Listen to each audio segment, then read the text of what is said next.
বিএনপির ভাইরা বলেছে আমরা পিয়ার পদ্ধতি বুঝি না। আর এই পিয়ারটা হচ্ছে পার্সেন্টেজের ভিত্তিতে আসন বন্টন। 100% ভোটের মধ্যে প্রত্যেক পার্সেন্ট ভোটের জন্য 3টা করে আসন। সেই দল 1% ভোট পাবে সেই দল বাংলাদেশে 3টা আসন পাবে। সেই দল 50টা পাবে সেই দল বাংলাদেশে 150 আসন পাবে। সেই দল 60% ভোট পাবে সেই দল বাংলাদেশে আপনার 180টা আসন পাবে।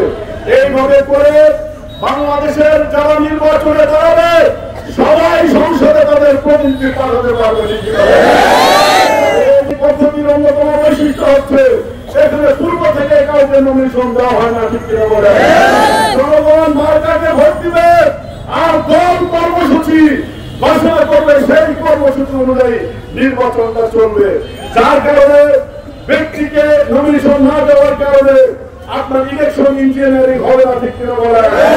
কেন্দ্র দখল হবে না, কারো কারো ব্যবহার হবে না।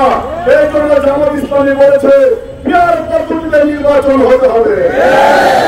বিএনপির ভাইরা বলেছে আমরা পিয়ার পদ্ধতি বুঝি না। আমরা বলি পৃথিবীতে 150টা দেশে নির্বাচন হয়। এই 150টা দেশের নির্বাচনের মধ্যে 91টা দেশে পিয়ার পদ্ধতিতে নির্বাচন হয়।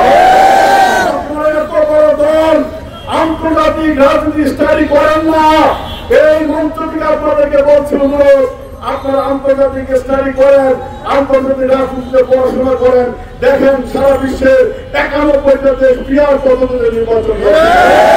সুতরাং আমাদের দাবি পিয়ার পদ্ধতি ছাড়া বাংলাদেশে কোনো নির্বাচন হবে না।